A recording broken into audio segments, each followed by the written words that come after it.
lecturer. We have Jose Vilahomat, who finished his college degree in Spanish philology in the University of Havana in 1992. He earned a master and PhD in Spanish from Florida International University with a doctoral thesis on the poetics of Jorge Luis Borges and Jose Lizama Lima. Jose was appointed as an assistant professor of Hendrix College in 2003, where he currently is a Spanish professor. Jose has taught Latin American thought, Borges and Lizama poetics, and new trends, among other courses. Publications include Fiction and Rationality in the Works of Borges and Lizama, Satire and Latin American Narrative, and a poetry and short story. Jose's past experiences and gigs include 8 years on a physics lab, yes, as planar technician in Cuba, 5 years as a high school science teacher in Miami, an SSI specialty scuba diver, and a professional photo printer. Jose likes teaching, writing, and family. Please help me welcome Jose today.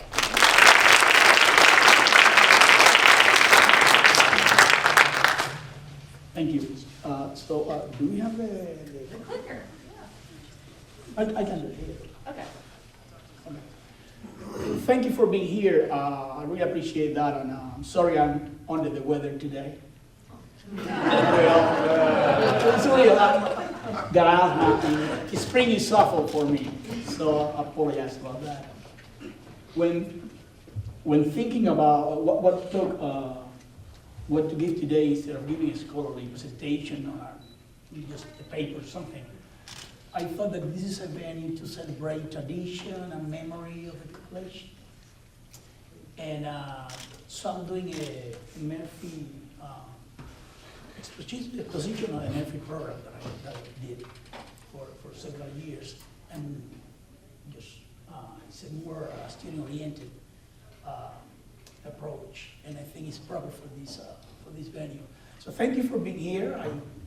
I'm in front of a lot of knowledge here, a lot of scholarship, a lot of people that have brought here tradition, passion, love to the college, and I really appreciate that. And I'm humbled by this experience, by being working at Hendrix for these years, and also by how much I have learned from my students in those abroad programs and in my classes. It's really a humbling learning experience, and I'm very sure that I enjoy every single day. Thank you for being here. I want to thank the Hendrix Murphy Foundation and the Hendrix program, the Hendrix College. These are some of the things I've done with the Hendrix Murphy Foundation. I did Hendrix in Florence for 5 years. I took a class in UCA. I studied Latin in Cuba, so that's kind of a background. Plus Spanish is close. And Rod Miller took a class with me also. So we had this Hendrix in Florence for 5 years. We've done Hendrix in Madrid for 15 years with Dr. John Arms institution in this institution, and with the support and collaboration of Dr. David Sutherland, who always thought that we needed a program like this in Spanish. So thank you. Hendrix Murphy Foundation also contributed to my pre-med program in Nicaragua. I did it for 5 years. I have a cousin that studied medicine in Cuba, and he introduced kidney transplant in Nicaragua for the first time. There's a lot of problem with water in Nicaragua, so there's a high incidence of kidney transplant. So he has more than 200 transplants with 5 years survival.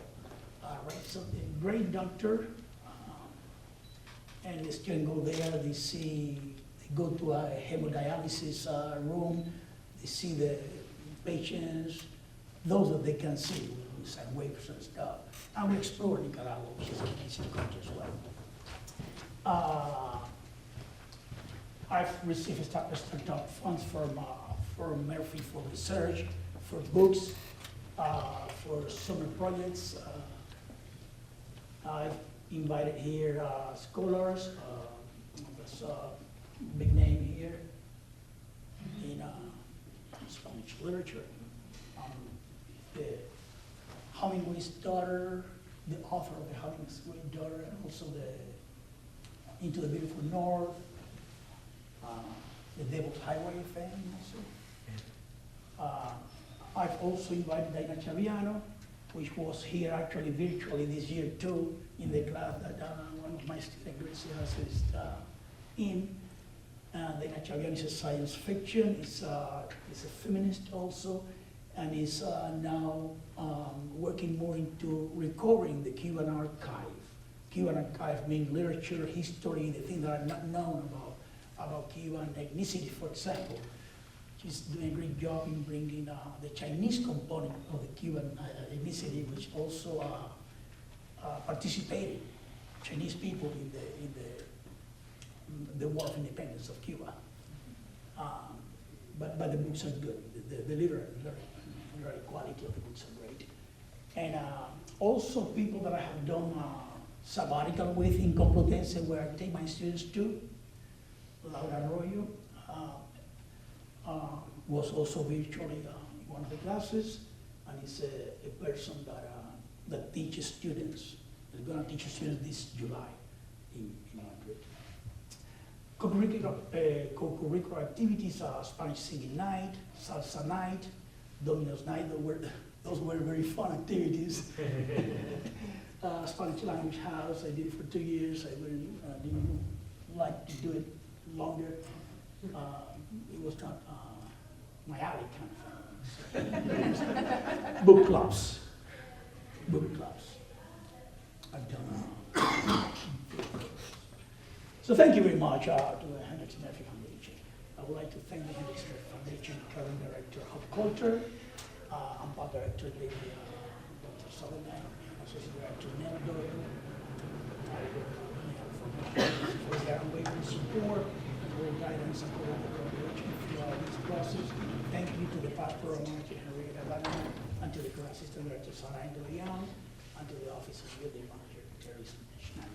I would like to thank Professor Dr. Aaron Arms, who worked at Hendricks like for 45 years.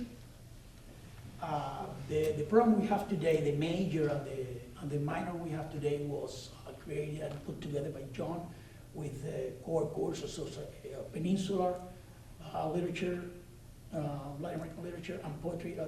So 310, 320, and 330, Spanish 310, 320, and 330 was put together by John. I inherited first his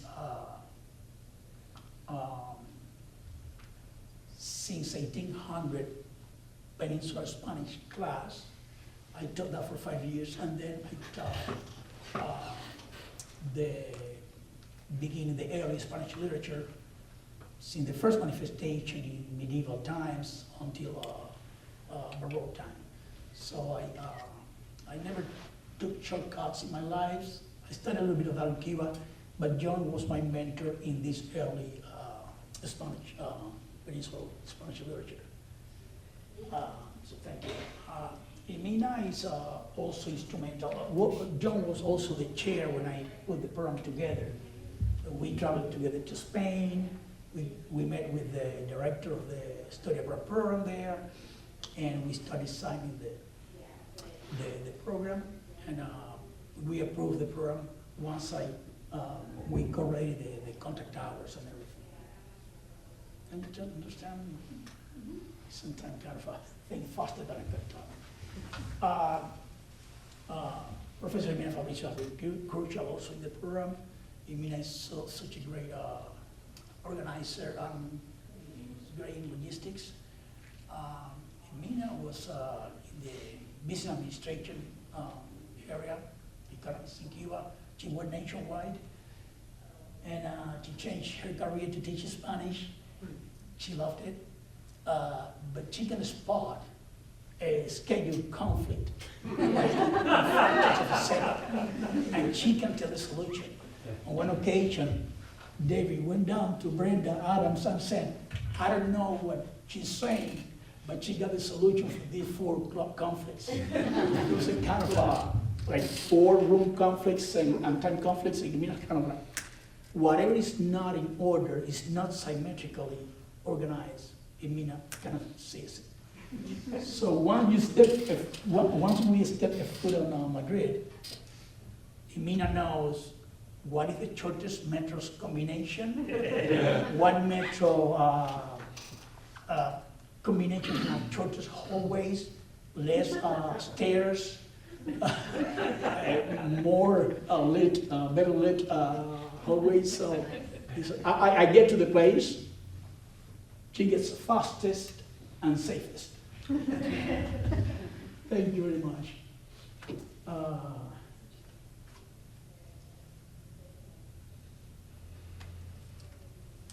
That's our Dr. Arms in 2010. So building an abroad program in literature. Create a program in literature. Excuse me, my French here sometimes with the gerunds or the infinitive. I was kind of in a rush with this, everything that is going on today. Comprehensive exams and midterms and racial advice instead of so. Sorry for glitches here. Connection with modern language study abroad. Dr. Celestino Ruiz, professor emeritus of Purdue. This person, which is my friend. So I look online for some help with an abroad program, and I found an institution or an agency that's been doing that for, not for 40 years, but then for around 25 years.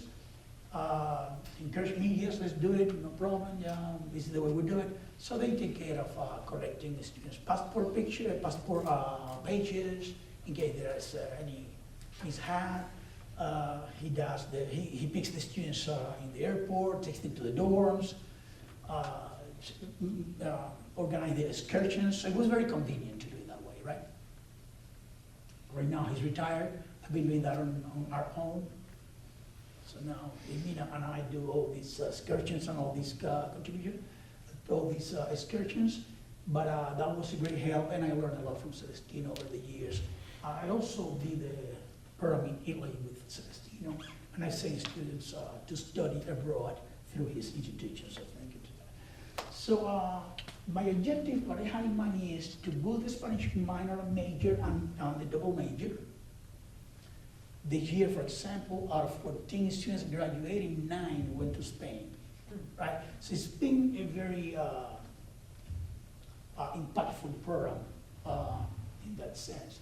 Expose students to the target language in a natural setting, offer courses that complemented rather than repeated the Hendrix Spanish program offers. So that's kind of a stretch, stepping on all these professors' toes abroad, right? So this is the thing that I was kind of getting to where I wanted it to be, little by little. So I had to do some things there, right? People arrange instructor contact hours in Spain with semester hours of Hendrix. In Europe, in Cuba, we have a different system. So the raw way to match that is just do the contact hours, right? So we calculate the contact hours there, and what I did is, out of the 8 courses or 8 topics the students take in 5 days, they take 2 topics, then the next week 2 topics. So it's 8 topics, I bundle 4 and 4, so they get 200 credit. So I have to get the support of the chair of the foreign languages department, language department, and the support of our provost, and it was good. After all this negotiation with Madrid, et cetera, we only have to get departmental approval when we send the proposal to Murphy. We have to negotiate with the University of Madrid. I passed 2 classes. I didn't want the students to be separated. I will be talking about the group dynamic, which is very important when you have 10, 12, 15, 16, 18, 19, 20, 8-year-old students abroad in a place, in a big city where going to bars and drinking is a big thing. So we work the group dynamic very closely since the beginning of the semester. We've been now in our second meeting for this year. And I want them to be all together in the same classes, to lessen stress, so they can help each other. So our job is, they're not native to the Spanish language, so our job is to do the academic recaps and academic support, because they will be taking classes from 9 to 1 in a current Spanish speed for some people that might not even know English. So you have from 9 to 1, something like, bueno, son con Cervantes, es que Cervantes tuvo verso muchos años y luego empieza a escribir la novela, una edad tan anciana que no hay manera de entender cómo es que Cervantes pudo producirla. So you have to listen to Spanish from 9 to 10, right? So the first day when they leave class, 50% say, I'm not gonna make it. But the truth is that they all have made it, except for one that just got 1 credit in 150 students. So we want them to go to pass. So this is to tell the professor there, I don't want you to do placement exams. So at the beginning, there were like 200 students, a lot from the United States, going to these summer courses.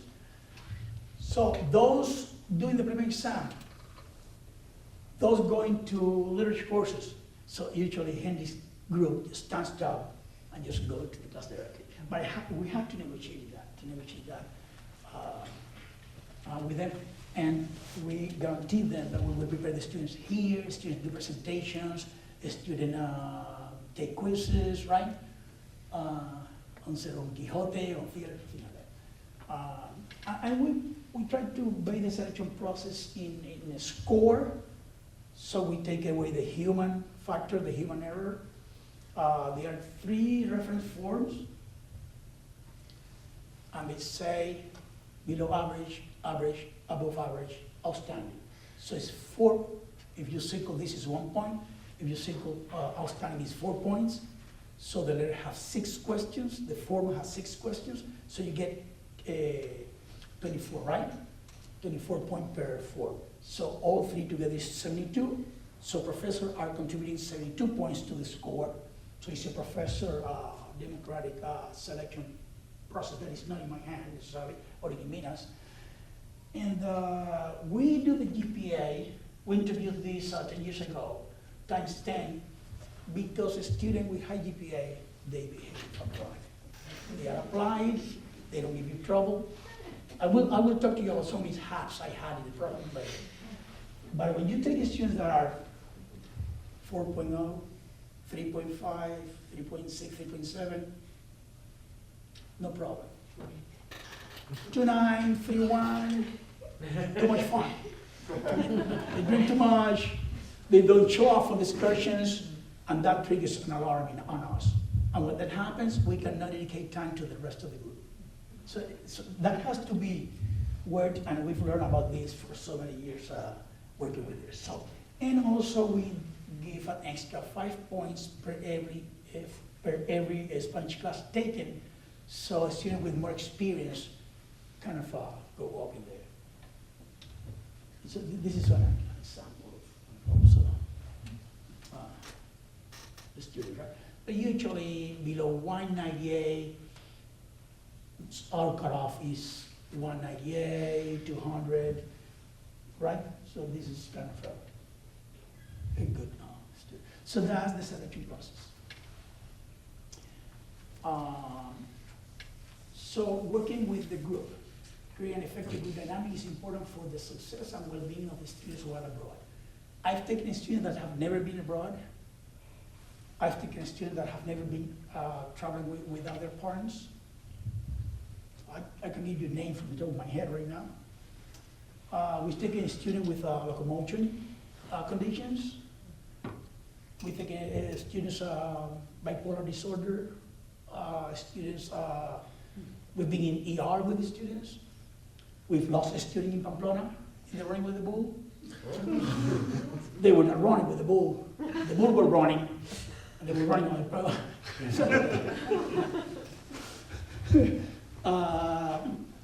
So any of these situations, if you get a phone call or a knock on your door at 3 a.m. or a WhatsApp, now we didn't have that 2 years ago, right?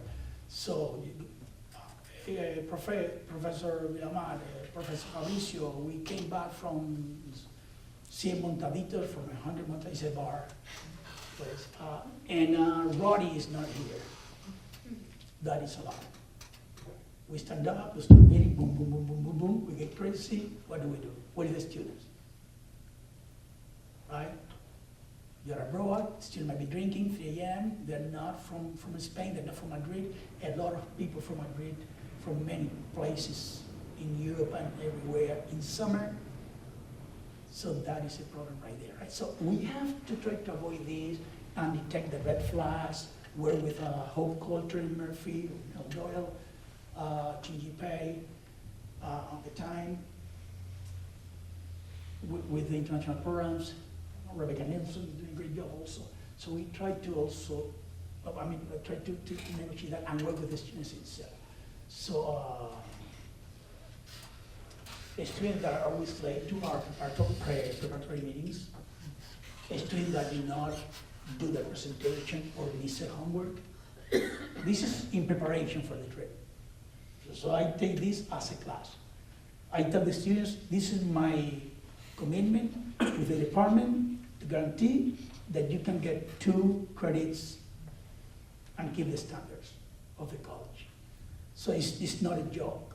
If they are not ready, if they don't sign that they will be able to go to those presentations and those meetings, they can, we will take them. This is a semester, because they're getting 2 credits in 1 month, right? So, we learned that the students that are deeply in love get sick there. A student who get a new pet, they get sick there. If you don't make it the first week, you probably won't make it. You will keep going, getting sick. And you know this about with the Costa Rica program, right? They keep getting sick. Then if you travel, you have a long flight with 3 stops, you get there sick, you have a stomach bug, you get to Madrid with jet lag on Sunday. Classes are Monday from 9 to 1. And not your head, right? So you have jet lag, and you have to pay attention, and we are there. Professor Mauricio and myself are there watching you, right? Imagine you are now in a country where you don't speak the language, Romanian or what country, hard to tell a language that you don't speak here, right? Czech. 6 of you going to the same class, looking at each other. Are you understanding? How do you feel? It's a stressful situation. It's daunting. So we have to work on that.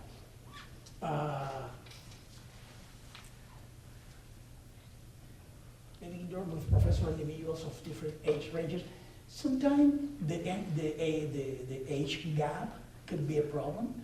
On the 3rd trip, I took a student that have taken an absence of leave,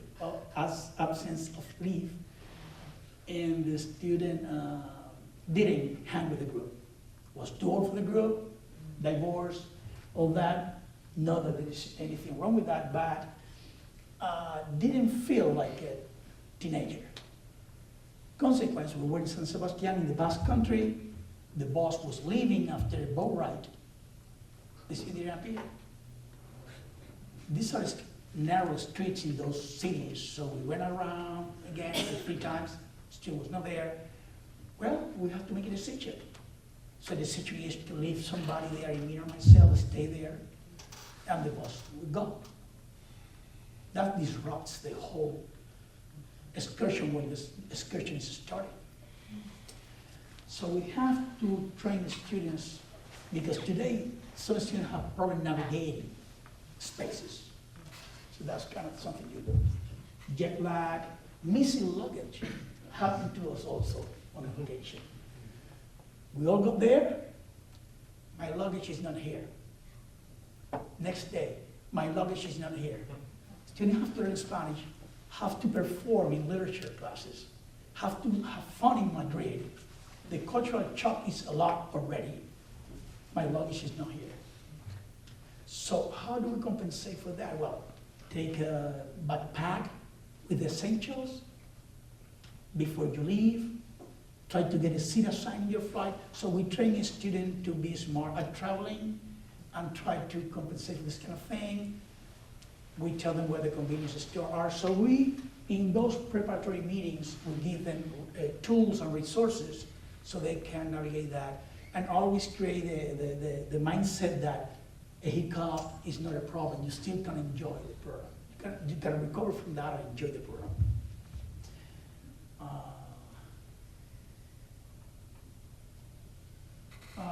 The pandemic years, I had students in isolation in the room for some time, students lost in the city.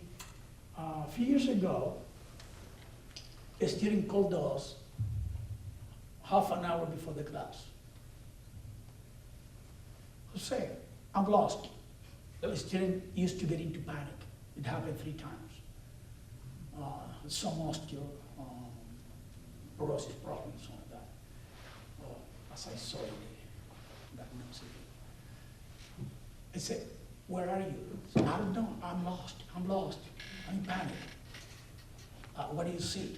The student said, I see buildings. We're in Madrid. I see buildings. Mina and I look at each other because we know the situation already. There has been already a panic situation with our student in the elevator. We look at each other, and Mina said, tell the student to take a picture of the screen in the bus, the route. So the bus has a little screen, and you got a blue line where the bus stops, right? So, you know, but they came up with the idea, tell them to take a picture, send to us. So the student took a picture, and by the direction of the stops, we saw where the student was going. The student took the bus to go to the university, but in the opposite direction. It would have taken the students around 2 hours to come back. So we tell the students, relax, don't hang up on us, keep the phone open, push the switch to ask for the next bus stop and get off the bus. How do we do that? Okay, put your hand somewhere. I put there, okay. Go down the pipe. When it stops, switch that bus. So student clean the bus stop, went on the bus stop. So what I do now? So student, cross the street, cross the street, and take the same bus in different direction. So we follow the students through the journey and try to send, to update pictures. The bus was advancing, and when the students got to, I said, dude, ask for the bus stop again, but do not hang up.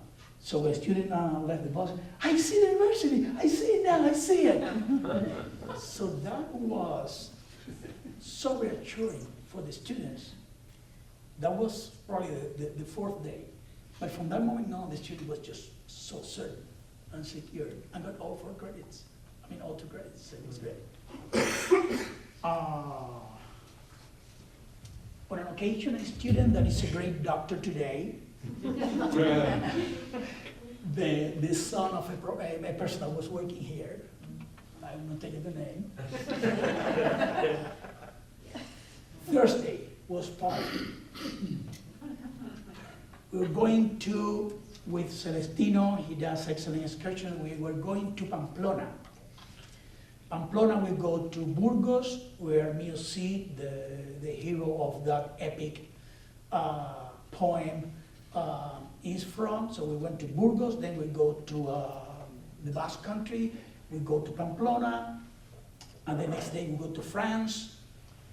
So we were in the bus. There were 44 students from different places, different universities.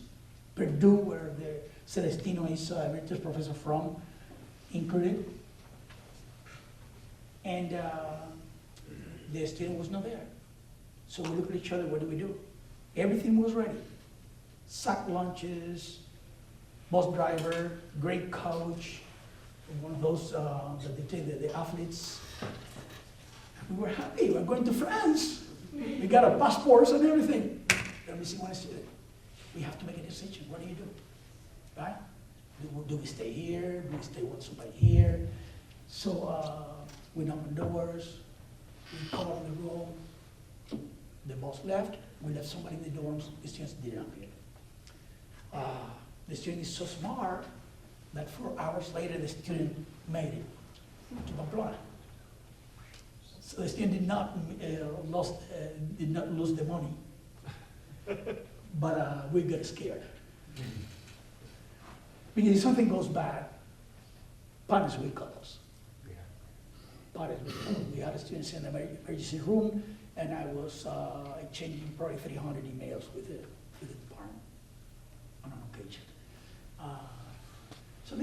So the courses, we did this translation on the run with Google today. The morning it might be wrong. We're trying to compensate for things that we not teach here. So this is a class that we do not offer. We have never offered theater, only some literature or reading plays, but not theater class. Golden Age theater, sometimes poetry. There is a lot of also. This is a class where the culture in Madrid after the dictatorship Franco opened, and what happened then, and all these funk music and rock and drug and alcohol. So students go to bar museums. So that's part of the class. It's in the class. And there's also a representation of women in the 19th century, mystics, writers. Actually, I have one paper, one of Maria de Ágreda, one of those female writers. So we put their courses that were not taught in Hendrix before Dr. Torreira came in. This is just some random names from some years. We took around 150 students. So Zelda Jones in 2019. She got the greatest time of her life there, and she made a friend that is friend for life. So we have a lot of students here. Emina told me not to put more names, so not to overwhelm the audience. So this year, for example, at 24,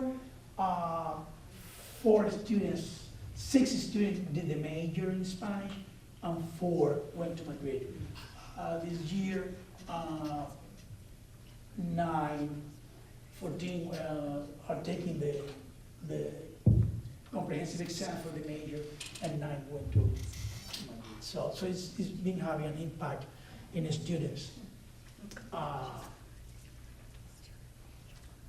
Eagerness to take the Spanish class. This is the first day of class.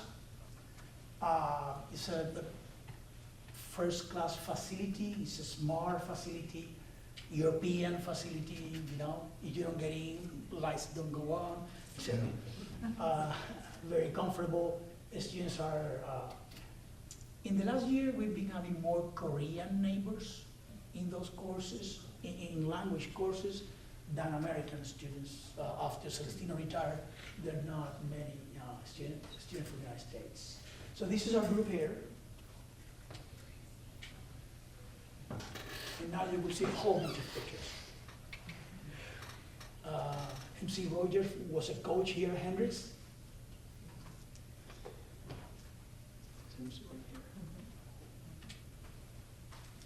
That's in one of the classes. That's me doing a recap. Right after the conference, I tell the students, so this is what you have to get. This is the takeaway from this lecture today. Boom, boom, boom, boom. Right? To make it simple. This is a professor of Lorca and Civil War. It's kind of a big name in Spain. He's Polish. He's fine, unpublished playwrights by Lorca, and he's kind of put exhibitions and things like that in Madrid. It's a scholar that is respected. All of them are all professors are great scholars. Do we have a sense of the time? Yes, it is 3:37. Oh, I have to move on. That the resident, that SEPI, the students are studying here. We do some recaps, and this is the food court, cafeteria. This is the metro, the subway. They're waiting on the stairs. This is the students in the metro. Very safe metro, very safe place. This is Plaza Mayor, Puerta del Sol, Plaza Mayor. It's right here. And it's walking around Madrid. And this is the 0 kilometer in the radial system of roads of Madrid. This is the zero, the ground zero for expressways. And this is the symbol of the city of Madrid, the bear, and the Andronio. So the physicist now specializing in particles, particle physics. This is 100 montaditos. Hannah Goodell, we left. Well, she's the daughter of Robert Lieberman. He was a great scuba diver, have excellent picture photographer, professional photographer. And shared with me some of his amazing photographies with white sharks and stuff.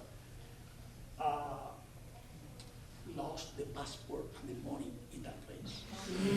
We left at 1 a.m. It was time to leave. They stayed there. 5 a.m. Hamas lost his passport. He was an English major. So we had to go to the police station, go to the consulate. It was crazy, right? But we fixed it. This is the Faro de Lighthouse. It's overseeing things in Moncloa. And this is a picture. We do handstands and we run around. I play with the students. They are my kids. This is Goya in Florida Avenue. The pandemic years still. This is El Retiro, right? This is El Parque del Retiro. This is kind of a glass out there, and they have some paintings and stuff inside that park. Beautiful parks in Madrid. Royal Palace. Some of the students are still here. Hendrix. That's John Group, and that's the different residents, Caldos.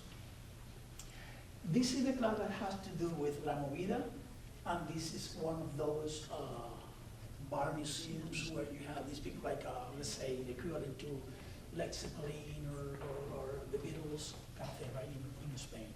So they go to those places as part of the class. This is the Apparato of Sequoia. And this is the fortress, the Alcázar de Segovia, Segovia's Alcázar, Segovia's fortress. This is La Granja in Segovia also. This is 2010. This is Pamplona. Pamplona. This is the first year. That was 2007.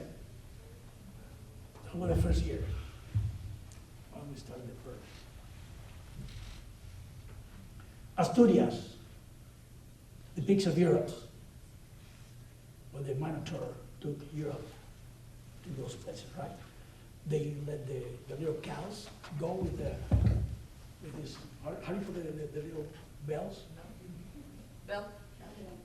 So they let the cows, they release the cows in the spring, and they get them back in September. The little cow, this is just, the Asturian milk and Asturian cheese is great. And sometimes they have to chase cows with helicopters because they get lost. Oviedo, this is also a place of literature and theater. This is El Retiro, Dr. Celestina Ruiz, Burgos, the students in Burgos, that's Madrid, and that's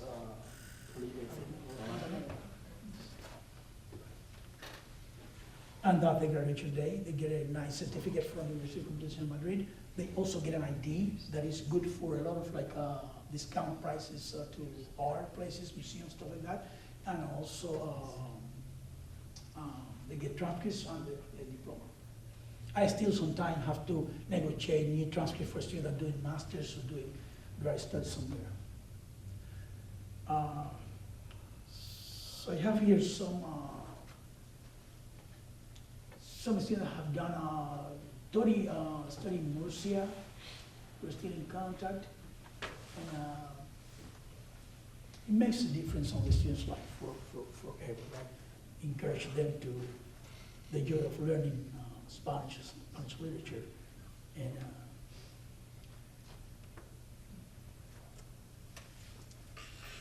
I took 8 level Spanish courses in University of Complutense de Madrid. This program allowed me to enhance my Spanish communication skills, while also strengthening my ability to work with others from another culture. That's an important aspect of the program.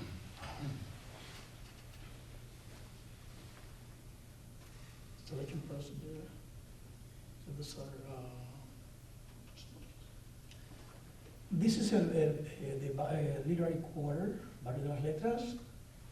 And I will leave it here with Lope de Vegas. There were 3 Golden Age writers that lived in that place. And I was thinking of talking a little bit about Don Quixote, which I prayed for the students at the end of the class. But Don Quixote is, Don Quixote is like the first novel, modern novel. So the breakdown is that Cervantes is parodying Night Tales to guarantee reception, but to criticize the old mentality of Spain. It is said that there are 2 Spains, the one that colonizes and conquers and this kind of thing, and Spain that is democratic and open and open to commerce, right? That's kind of the narrative of the Catalonian now. So Cervantes takes a person that is insane or is mad, right? Or his mind is delusional. He's trying to fix the world, but he's using the wrong tools. So Cervantes is writing in the time of the Inquisition, right? This is Baroque. This is after the Renaissance. That openness, Cervantes, it came the Baroque time, the Inquisition, the Counter-Restoration. So Cervantes is trying to get his idea through a guy that is insane, is old, and at the end, finish or is out of this idealism at the end of his life when he dies. And the other guy, his esquire, is the guy that is always more down to the earth, pragmatic, and things like that. So Cervantes is trying to bring an anti-discourse in Baroque times by using this parody of Night Tales and using this old guy that is delusional. So he kind of bring all these courses to the students in a simple way so they kind of get a good paper done when the class is over. So that's it. Thank you very much.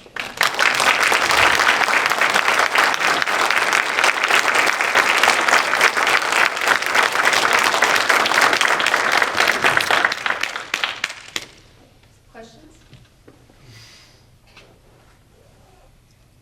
You had a lot of different careers like that JJ told us about, before you came to Hendrix to be teaching Spanish.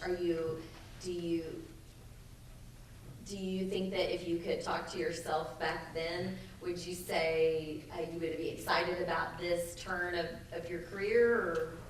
Yeah, absolutely. So I write a lot of creative writing, and I live my life as a poet. I'm not a poet, I'm not a good poet. I write poetry a lot, and I live my life as a poet. Professor Fabrizio gets me on track. So teaching and changing my ideas, learning from the students, this kind of interaction is kind of a right setting. But I also need the research component. So I do 1 conference per year. I publish articles. So yeah, that was where I was leading to. So I studied physics for years, and then I went, they closed, it was a hard time in Cuba, they closed the nuclear major. I was not happy with solid state, and then I worked in solid state for 8 years. So kind of political thing in myself a little bit, but so philology opened my mind to other worlds, to other way of thinking, all these Latin and Greek rhetoricians and thinkers. It was amazing. So being in a communist country and studying literature and philology and Latin and seeing firsthand these thoughts, Pascal or John Locke or Rousseau or Montesquieu, right? Reading these people, right? Adam Smith. Wow. Where is this world? What is this? Because Cuba is Cuba. Like the embargo that we have imposed on Cuba, Cuba has an embargo imposed on the United States culture as well. So we don't know anything about the United States. We cannot imagine that people in Arkansas are doing voluntary work, doing taxes for free in the library. That is not in the mind of a Cuban. So getting into philology awakened on me this idea of writing poetry and thinking of metaphor and thinking of the function of language. The brain, I'm studying now the Broca area, the amygdala, abstract concepts. So I like to connect semiotics with culture and with metaphor. So yeah, I like what I'm doing. I connect. Thank you for the question. It was a great place to come to Hendrix, and it was see so many beautiful people. It warmed my heart. The people that I met here, that are my friends, people that I work with, and so yeah, no regrets. My son graduated from Hendrix in 2010. He's working at Harvard now, in the Peabody Museum. And Mina has been working here also. So, it's all good. It's all great.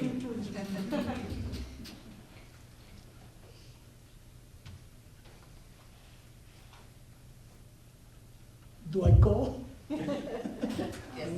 No, partly a comment too, just, I wish, and this is true of so many people, but I wish that there are times you could be in my office when I hear the students talking about your classes and especially this trip and how meaningful it was for them and what you were able to provide for them. And I'm always amazed at just how humble you are. And when we think about your backstory and how you got here and how dramatic it is, and yet you're just this humble, kind teacher and person, and it's always impressed me about you. So thank you for that. Well, thank you very much. I think seeing the students in different dimension, we're living the same doors. Mm-hmm. I see the students in the morning, in the afternoon, and night. We see each other in Madrid. But I think I have a mission. Mm-hmm. I thought I have a mission. There was a moment when I was on the raft. It was a rough sea, and then in the morning when the sun came up, I had a moment of meditation and said, well, if this is it, I prefer to die here. It was a suicidal act to live in a raft. I didn't have to do that. But I felt peace. I said, if this is my time, so be it. But I think I'm for something else. And I think, yeah, I'm accomplished. I think so. I appreciate your words. Jose, when I think about sort of how you live, you sort of live out this ethos of the liberal arts. Did you always know that, were you always looking for a place like this to work, or did you discover that? I had no idea what liberal arts was in the Wesleyan tradition kind of thing. But I made myself, my father, my mother, I made myself were influential in this kind of composite formation. I made myself, I equipped myself with the liberal arts education by being in physics and then being in literature. there was a lot of new careers in Cuba with new names that I didn't like socialist economy for times of this or that, right? I want something like classical, like sempiternal, right? So physics is physics, and philology is philology. PH. So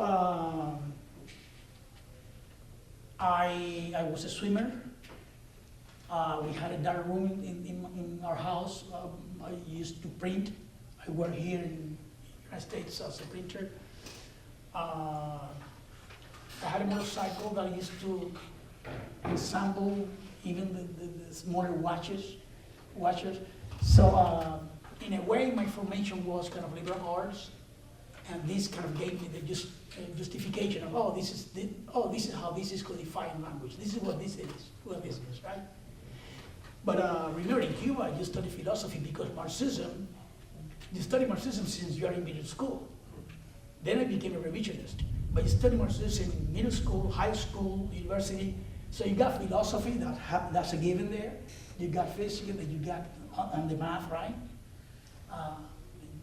The J of Bessel, the Newman functions, the zeta Riemann function, the Legendre's polynomials, Euler function, Boltzmann, right? Statistics. I still review those. I study those. Sometimes I was asking gave for some suggestion a few years ago for an article, right? Yeah. Which I put Borges and science together. So I think I went that way. And TC was a good venue for that in itself. So yeah, I think liberal arts education was kind of the right place. Yeah, thank you. Last question. I think you're not raising your hand. I don't have a question. I just have a comment, and it is, you guys don't realize we're losing. Hendrix in Madrid is entirely because of Jose. And he did a great job. As you can tell, he's a person who's never met a stranger. And he certainly isn't cursed with shyness, which is one of my unfortunate characteristics. But working together and giving him support, and he has always been willing to do things that needed doing. When we had the program going and we needed somebody to spread out and teach some of the peninsular literature, for example, I talked to him about it, and in his usual gung-ho way, we had lots of conversations. He read what was necessary. I helped him set things up, and he took over one of my courses in Spanish literature from the peninsula. We're losing the gem.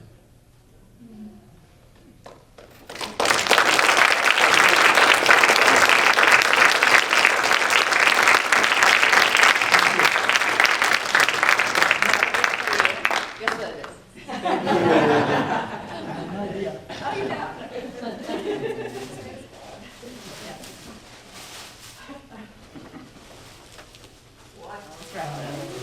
Beautiful. I love it. So, as is our tradition, Thank you. we're gonna take a photo now, here in the middle. So you stand here, right? Is this how I do it? No, you stand here, Jennifer knows. We go up that way, the photographer's down there. Okay, great.